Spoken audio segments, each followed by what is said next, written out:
Como un pueblo que camina en la historia de la redención por senderos, valles y montañas diferentes, descubrimos que Dios nos llama con su amor y nos cubre con su gracia inmerecida. Hoy, el Señor te invita a oír su voz, su palabra. Este es tu devocional en casa, una oportunidad para leer y orar con la palabra de Dios. ¿Cómo está tu confianza en Dios hoy? ¿Confías en los planes y propósitos de Dios? ¿Estás convencido de que Él tiene el control de todo lo que sucede en tu vida? Saludos, mi nombre es Adam Cavín. Quiero darte la bienvenida a un nuevo devocional en casa. Hoy es devocional doctrinal porque estaremos abordando la pregunta número 14 del Catecismo Bautista. Y las preguntas que hago acerca de la confianza es porque creo que al meditar en esta pregunta del Catecismo Bautista nos va a ayudar a crecer en nuestra confianza en Dios. Así que leamos la pregunta. La pregunta número 14 dice así. Es una pregunta corta, sencilla, y dice: ¿qué son las obras de la providencia de Dios? ¿Qué son las obras de la providencia de Dios? Y la respuesta que da el catecismo es: las obras de la providencia de Dios son su santísima, sapientísima y poderosísima preservación y gobierno de todas sus criaturas y todas las acciones de estas. Voy a repetir esa respuesta porque es un poco más larga y dice: las obras de la providencia de Dios son su santísima, sapientísima y poderosísima preservación y gobierno de todas sus criaturas y todas las acciones de estas. Quizás poniéndolo en términos un poco más prácticos, podemos decir que las obras de providencia de Dios son la preservación y el gobierno de Dios sobre sus criaturas y las acciones de sus criaturas, y que esto Él lo hace de una forma santa y sabia y poderosa. Bueno, antes de entrar en nuestro acróstico casa, decir un par de cositas acerca de la doctrina de la providencia, porque eso es lo que está abordando esta pregunta. Providencia no es una palabra que usamos muy comúnmente en nuestro día a día, y curiosamente tampoco es una palabra que aparece en la Biblia, pero no por eso deja de ser importante. Recordemos que la Biblia no menciona, por ejemplo, la palabra Trinidad, y sin embargo, a lo largo de toda la palabra vemos los rasgos y el obrar de las diferentes personas de la Trinidad. De igual manera, aunque la palabra providencia no aparece en la palabra de Dios, vemos muestras de la providencia a lo largo de toda la palabra de Dios. Vemos muestras de la providencia de Dios obrando en diferentes situaciones, circunstancias, vidas, personajes que leemos en su palabra. Algunos teólogos han definido la providencia haciendo un contraste entre los milagros de Dios y la providencia de Dios. Esto nos puede ayudar un poquito a entender qué es la providencia. Los milagros de Dios son cuando Dios obra su plan o su propósito a través de medios sobrenaturales.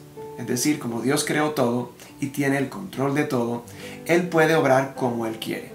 Él no tiene que limitarse a las leyes naturales que tenemos aquí en la tierra. Él puede obrar por encima de eso, de manera que cuando Jesús transforma agua en vino, eso no es natural, eso no es un proceso natural de esos elementos, es algo sobrenatural. Entonces Dios está cumpliendo su propósito a través de con un medio sobrenatural. Ese es un milagro. Pero la providencia es cuando Dios cumple su plan y su propósito usando medios no sobrenaturales, sino medios naturales. Así en el diario vivir, las diferentes cosas como funcionan en la naturaleza, como funcionan comúnmente en la vida, Dios usa esas cosas para cumplir su plan. Bueno, espero que esto nos ayude un poquito a entender providencia, pero vamos a dar más ejemplos más adelante en este devocional. Así que quiero animarte a que escuchemos la siguiente canción. Primero recuerda que aquí abajo en la caja de comentarios puedes dejar preguntas, puedes dejar comentarios y puedes dejar peticiones de oración y estaremos orando también esta noche en base a ellas. Así que escucha esta canción y entraremos en nuestra primera letra del acróstico casa, que es la C de corrección. Cuando nada sale bien, sé que tú eres siempre fiel. Confío en tu perfecto plan, sé que tú no me dejarás. Si todo está en mi contra, tú nunca me abandonas. Mi esperanza está en ti, Cristo, en ti confío. Yo confío, nunca me fallarás. Yo confío, Cristo, en ti.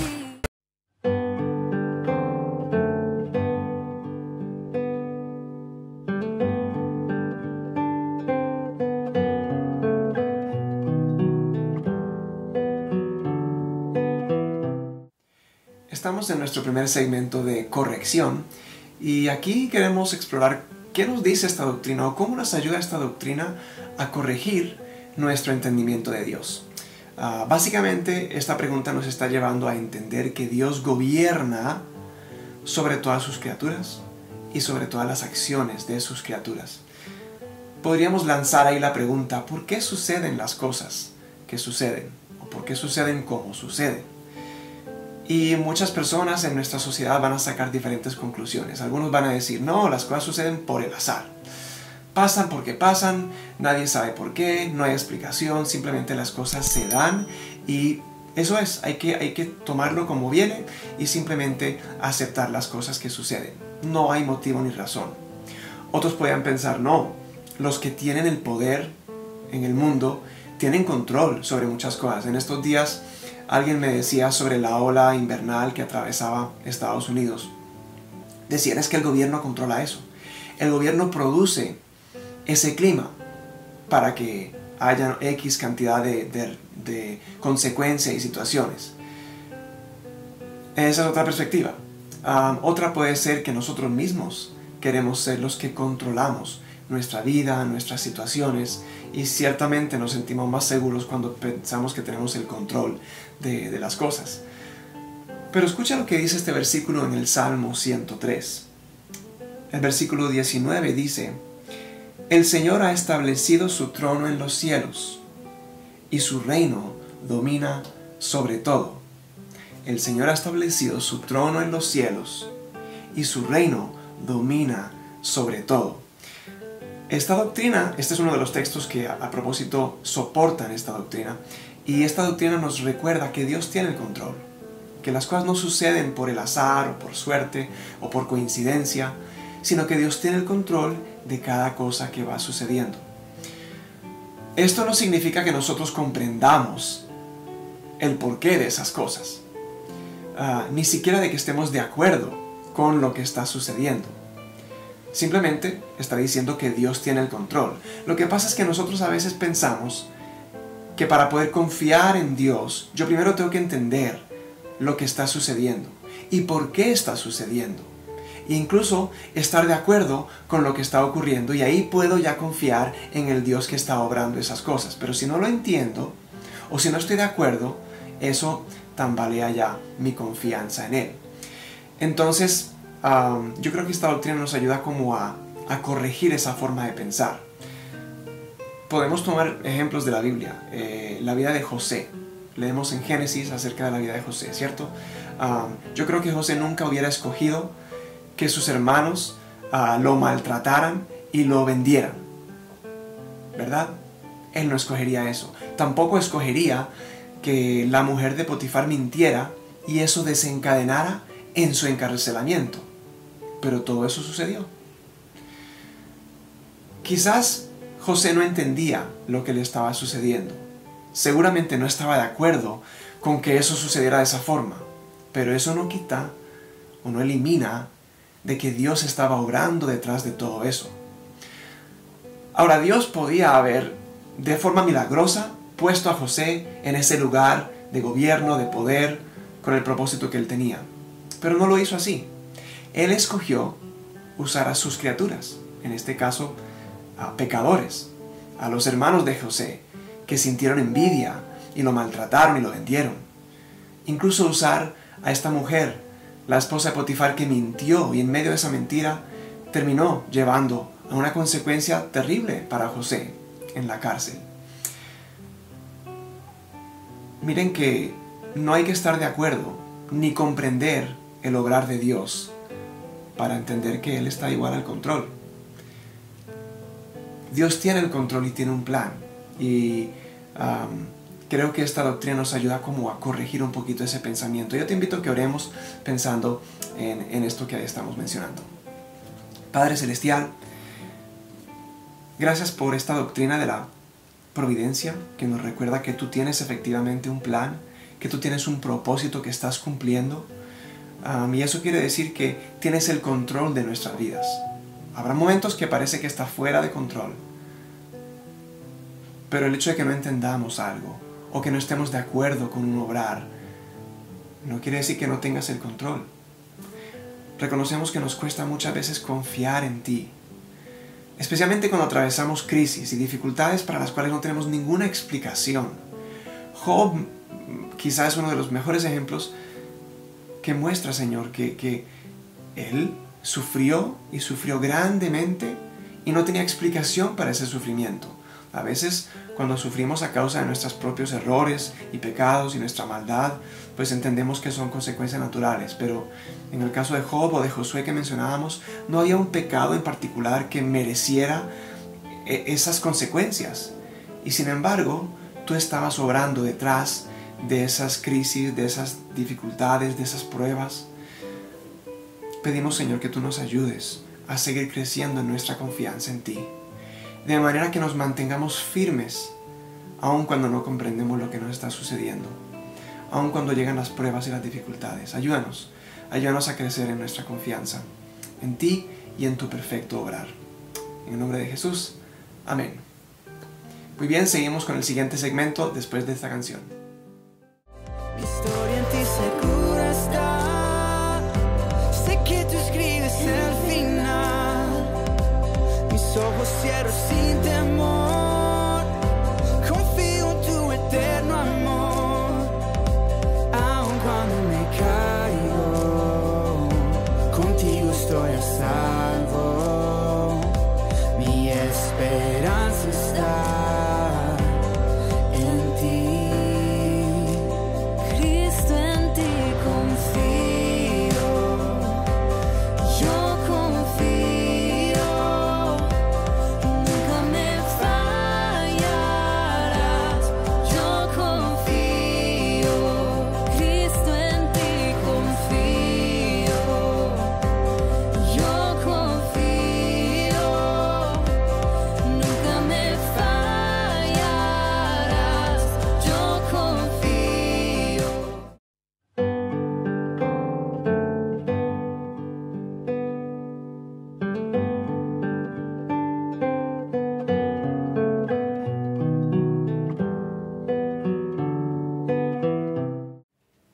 Estamos en nuestra segunda letra del acróstico CASA, que es la A de asombro. Y aquí queremos pensar cómo esta doctrina o esta pregunta que estamos explorando hoy nos lleva a asombrarnos de quién es Dios. Recordemos que la pregunta de hoy nos apunta hacia recordar que la preservación y el gobierno de Dios es santo, es sabio y es poderoso. Mira lo que dice el Salmo 145, 17, que es otro de los textos que soporta esta doctrina. Salmo 145, versículo 17 dice: justo es el Señor en todos sus caminos y bondadoso en todos sus hechos. Esto nos recuerda que Dios no solamente tiene el control de todo, sino que sus caminos o sus planes y sus propósitos son buenos. Es decir, detrás de lo que Dios hace está la bondad, está la santidad y está el poder. Nosotros vivimos en un mundo donde hay gobiernos y poderes que son corruptos, que son necios y que son limitados también en su alcance. Por eso todos anhelamos un gobierno que sea santo, es decir, que sea puro, que todos los propósitos y los planes sean buenos. También que sea sabio, es decir, que haya esa perfecta combinación de inteligencia y conocimiento y justicia. Pero también quisiéramos gobiernos que sean poderosos, que tengan el poder para poder llevar a cabo todo lo que se propone en la santidad y en la sabiduría, que son las otras características. Y todo esto es lo que reúne el gobierno del Señor. Su gobierno sobre nosotros, sobre su creación, es un gobierno que es santo, sabio y poderoso. Mira también lo que dice el Salmo 104, versículo 24. Dice: «Cuán numerosas son tus obras, oh Señor, con sabiduría las has hecho todas».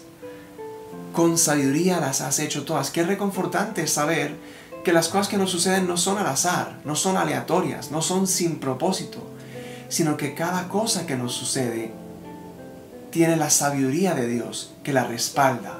Todo lo que Él hace y obra en nuestras vidas tiene esa base de la santidad, de la sabiduría y del poder.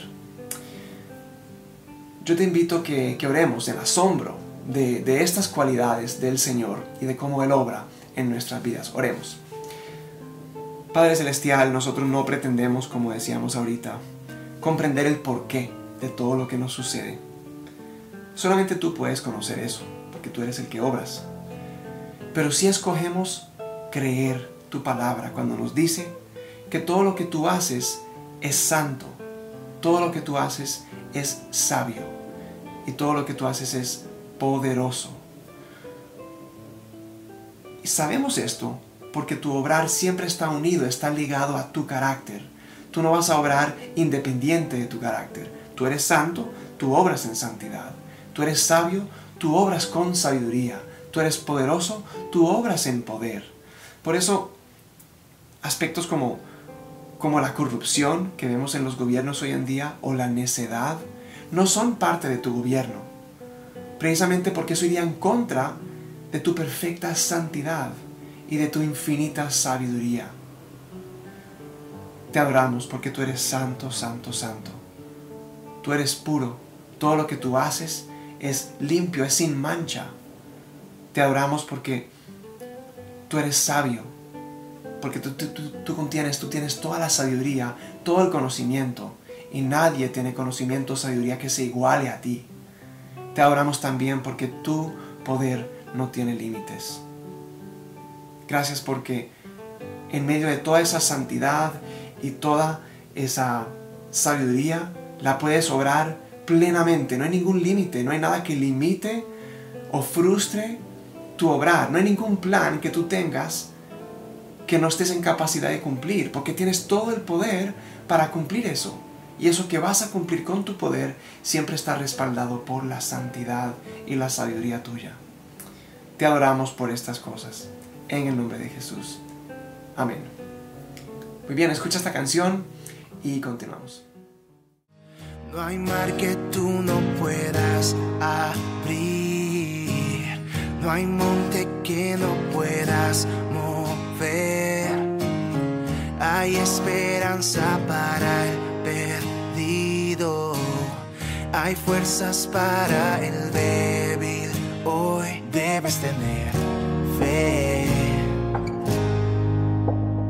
Debes tener fe. Es luz en tinieblas, es la esperanza, y Él va contigo, a tu lado está. Tienes que creerlo antes de verlo y confiar en Él, un camino abrirá. Debes tener fe, debes tener fe.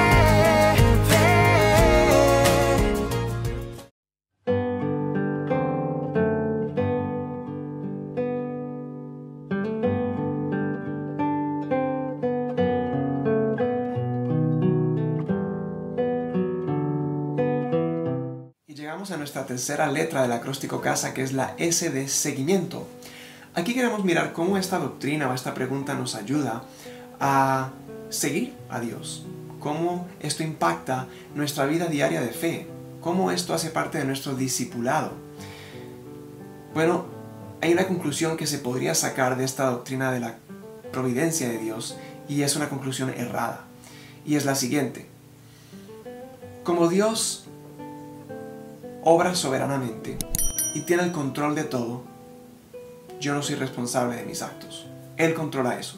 Él controla todo lo que sucede a mi alrededor, controla mi vida, controla aún lo que yo hago. Así que yo, si meto la pata, si me equivoco, si peco, no soy responsable de eso, porque Dios finalmente es el que está obrando en su providencia. Sería una conclusión errada, ¿cierto? Dios no es un titiritero que maneja esas marionetas de manera que Él hace que nosotros obremos en contra de nuestra propia voluntad, como si nosotros fuéramos robots que Él programa para que obedezcamos toda orden que Él da. No, Él obra, sí, en su providencia Él obra, pero Él obra a través de la libre voluntad del ser humano. Nosotros tomamos nuestras propias decisiones, tenemos nuestros propios comportamientos, tenemos nuestras propias reacciones a situaciones, y somos responsables por esas cosas. Y sin embargo, también es cierto que simultáneamente detrás de eso, Dios está obrando su plan. Cuando los hermanos de José pecaron contra él, ¿quién es responsable de esos pecados? ¿Dios? Sí, porque Dios estaba cumpliendo su plan y finalmente iba a llevar a José a donde él quería. Entonces usó ese pecado de los hermanos de José para llevarlo a eso. Entonces, ¿Dios es culpable? No. Dios no peca, ni Él incita a nadie a pecar. Los hermanos de José pecaron contra José por la envidia que había en su corazón. Era algo dentro de ellos. No es una cosa que Dios produjo en ellos. Es el propio pecado de su corazón que los llevó a atacarlo, a maltratarlo y finalmente a venderlo. Cuando la mujer de Potifar pecó contra José, ¿quién es responsable de ese pecado? ¿Dios? No. Él no obligó a la mujer de Potifar a mentir.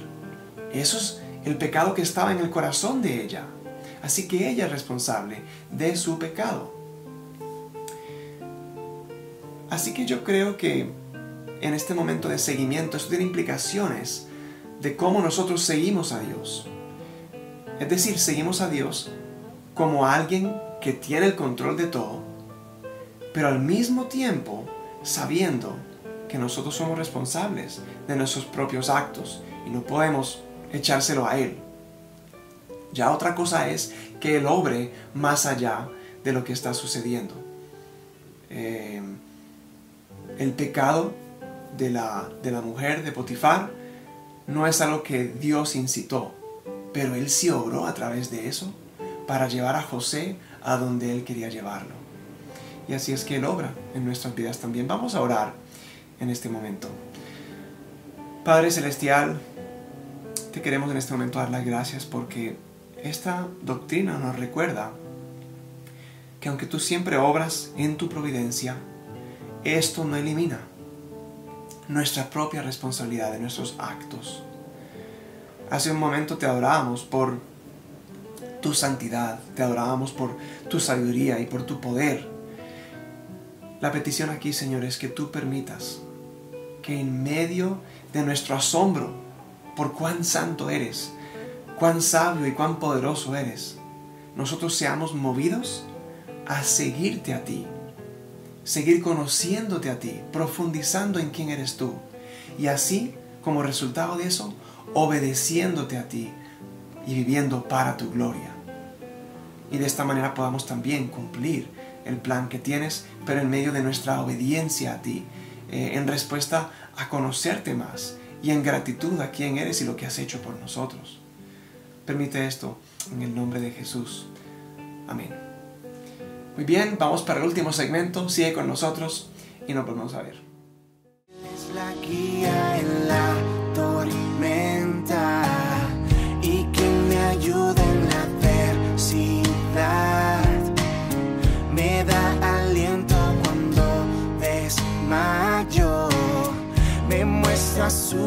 amor.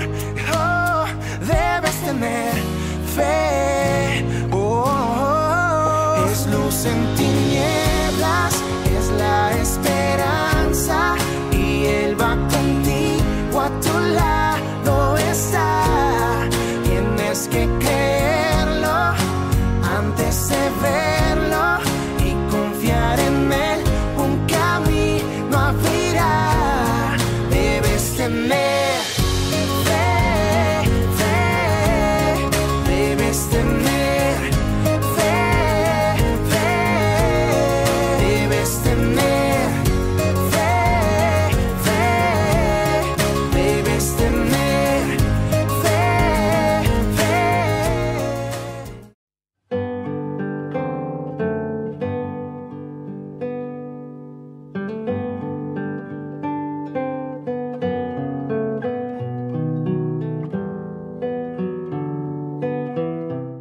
Y gracias por seguir con nosotros hasta esta última letra de nuestro acróstico CASA, que es la A de aliento. ¿Cómo esta pregunta, cómo esta doctrina trae aliento, trae nuevas fuerzas, trae nuevo ánimo a nuestra vida? Yo creo que constantemente estamos tentados en dos direcciones en nuestra duda en cuanto a la confianza en Dios. Estamos tentados a dudar del poder de Dios y estamos tentados a dudar de la bondad de Dios. Especialmente cuando estamos atravesando una crisis, podemos llegar a pensar, mira, Señor, yo no sé cómo tú vas a ser capaz de sacar algo bueno de esta situación, o cómo tú estás obrando en medio de algo tan doloroso y tan difícil, y dudamos de su poder, de su capacidad de obrar algo bueno, y dudamos de su bondad también, de que el bien salga de algo tan doloroso, tan difícil, tan triste, tan complicado. Y ahí es donde viene la duda. Pero quiero que leamos un texto hermoso, y yo creo que es un texto muy conocido, pero que también hace soporte de esta doctrina. Y está en Mateo 10. Y son palabras de Jesús. Mateo 10, 29 al 31, 3 versículos. Dice, ¿no se venden 2 pajarillos por una monedita? Y sin embargo, ni uno de ellos caerá a tierra sin permitirlo el Padre. Y hasta los cabellos de la cabeza de ustedes están todos contados. Así que no teman, ustedes valen más que muchos pajarillos. Bueno, 2 cositas al meditar un poco en este texto tan hermoso. Primero, Dios tiene el control de cada pájaro sobre la faz de la tierra. ¿No eres tú más valioso que todos esos pajaritos que están alrededor? Si es así, pues Dios cuida de ellos. Dios cuidará de ti también en medio de la crisis o dificultad que tú estás atravesando aún hoy. Y segundo, Dios tiene contado cada cabello en tu cabeza. Al pensar un poquito en eso parece como un dato un poco inútil, ¿no? ¿Qué significado, qué significancia puede tener el que Dios conozca los cabellos en nuestra cabeza? Bueno, el punto aquí es que Dios nos conoce de forma íntima, pero también nos conoce minuto a minuto. Por ejemplo, yo no tengo los mismos cabellos en mi cabeza ahora que hace unas horas. Posiblemente se me cayeron algunos cabellos. O quizás algún nuevo cabello comenzó a crecer en ese lapso de tiempo. En mi caso, probablemente una cana. Pero el punto aquí es que va cambiando. Los cabellos en tu cabeza van cambiando de un momento a otro, y en cualquier momento de tu vida, Dios sabe cuántos tienes en tu cabeza. Sabe cuántos tienes ahora y sabe cuántos tendrás mañana a esta misma hora. Y si Dios sabe algo que nos parece tan insignificante como los cabellos en la cabeza, ¿cuánto más no va a conocer cosas importantes y significantes en nuestra vida? ¿No conocerá también nuestras angustias y preocupaciones? ¿No conocerá a fondo nuestras decepciones y tristezas? ¿No conocerá también nuestras aspiraciones y nuestros anhelos? Bueno, quisiera dejarte con una última pregunta para reflexionar antes de orar. ¿Cómo has visto la providencia de Dios en tu vida? Seguramente puedes pensar en una situación que parecía estar fuera de control, que en medio de esa situación tú dices, yo no sé qué propósito, qué plan tiene Dios con esto. Pero que tiempo después pudiste decir, no, Dios sí estaba obrando allí, Él tenía un plan, pero yo en el momento pues no lo podía ver. En particular podrías pensar en tu conversión, porque seguramente Dios trajo diferentes personas en tu vida que te ayudaron a comprender el Evangelio o que te mostraron con su vida lo que es el Evangelio y vivir para Cristo. Quizás tuviste que atravesar situaciones dolorosas, crisis, dificultades, pruebas, tormentas que tuviste que atravesar. Y puedes dar fe de que Dios estaba obrando en medio de eso. Y el fruto final de eso fue el que rendiste tu vida a Él y que conociste la salvación del Señor. Ahora, si tú aún no eres seguidor de Jesús, yo te invito a que vengas en arrepentimiento y en fe a Cristo. Cristo más que nadie conoce el sufrimiento. Y Cristo más que nadie pudo ver también la providencia del Padre. Porque aún en medio de la muerte más cruenta en esa cruz, Dios estaba obrando su propósito divino para traer perdón a nosotros, los pecadores. Te invito a que cerremos orando. Padre Celestial, venimos aquí delante de ti en gratitud por el aliento que esta doctrina trae a nuestra vida. Gracias porque nos alienta a saber que tú cuidas de cada pajarito que está a nuestro alrededor. Y si haces eso, pues mucho más vas a cuidar de tus hijos. Nos alienta también saber que si te importa algo tan insignificante como llevar un conteo continuo de cuántos cabellos tenemos en la cabeza, sin duda te importan las cosas más significativas que nosotros vivimos y atravesamos cada día y que tú tienes el control de cada uno de ellos. Y por último también nos alienta, Señor, el saber que podemos confiar en tus obras de providencia en nuestra vida, sabiendo que ellas son santas, son sabias y obras poderosamente a través de ellas. Te adoramos en el nombre de Jesús. Amén.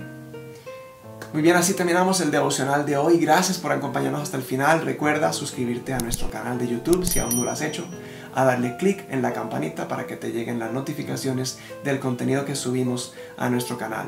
Y también puedes compartir este devocional con alguien si ha sido de edificación para ti y crees que pueda ser de bendición para otro. Sin más, que pases un feliz día y el Señor te bendiga. Gracias por acompañarnos en este tiempo de leer y orar la palabra de Dios. Hasta nuestro próximo devocional en casa.